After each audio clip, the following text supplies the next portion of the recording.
Welcome back to Sunday Gun Day. Today, we fire the 7mm Backcountry, a 21st century centerfire cartridge designed by Federal Ammunition for big game hunting that delivers the news from a 20-inch barrel. To do this, Federal ramps up pressure so the bullet exits the short barrel with muzzle velocity similar to any other 7mm Magnum fired from a 24 or 26-inch barrel. It is approved by the Sporting Arms and Ammunition Manufacturers Institute with a maximum average pressure of 80,000 psi, which is 15,000 psi higher than most anything ever SAMI approved before. To contain the pressure, Federal uses not brass, but a new steel alloy case. At first blush, it seems the cartridge was designed specifically for suppressor use, but that's not necessarily true. Federal merely recognized that many hunters today embrace suppressor use, so it designed a cartridge to produce from a short barrel. The 7mm Backcountry looks at first like a member of the 30-06 family, really like a .280 Remington. Case head diameter is .472 inches, a tick larger than the .06, indicating it fits standard bolt faces. Also, this means magazine capacity may be increased over other Magnum-like cartridges in its class. Case length is 2.41 inches, a tad shorter than the .280. Maximum cartridge overall length is 3.34 inches, same as the .06. However, the 7 Backcountry's neck is shorter. Its ballistic center around a muzzle velocity of roughly 3,000 feet per second, pushing trendy, heavy for caliber 7mm bullets with a twist rate of 1 in 8 inches. The 170 grain terminal ascent bullet, the only one we have test fired thus far, is one of 5 loads being released by Federal.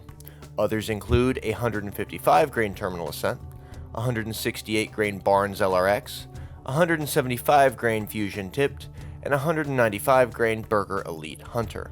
That is a lot of flexibility.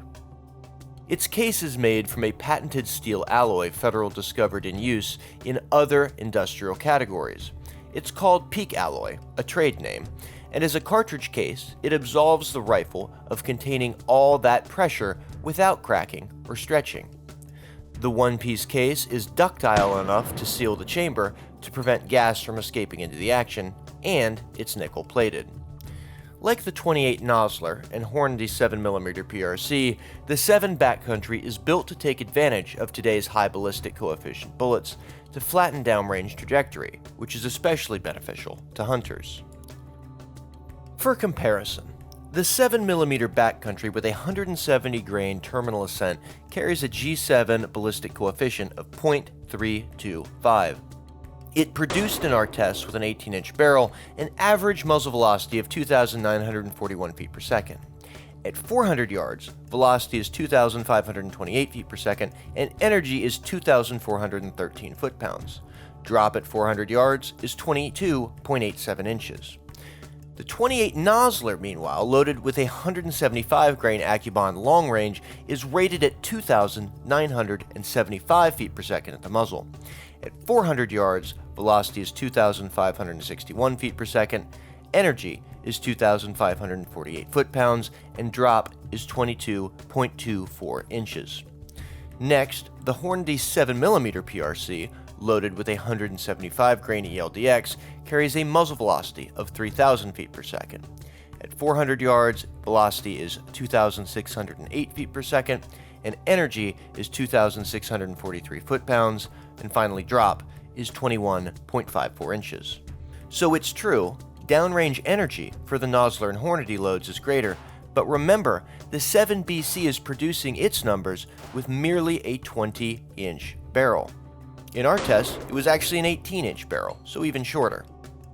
The propellant produces a different pressure curve than other powders, which helps reduce the recoil impulse amid 8,000 psi. The kick of a 7BC from a 20-inch barrel is no different than that from a 7mm Remington Magnum or 300 Winchester Magnum with a 26-inch barrel.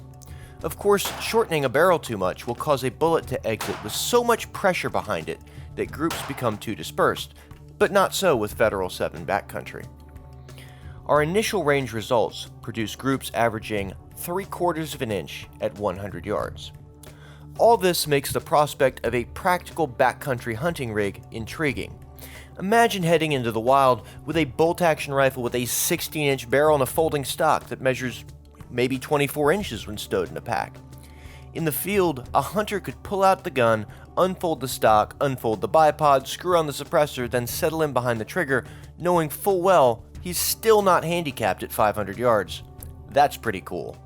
To learn more about the 7mm Backcountry, visit federalpremium.com.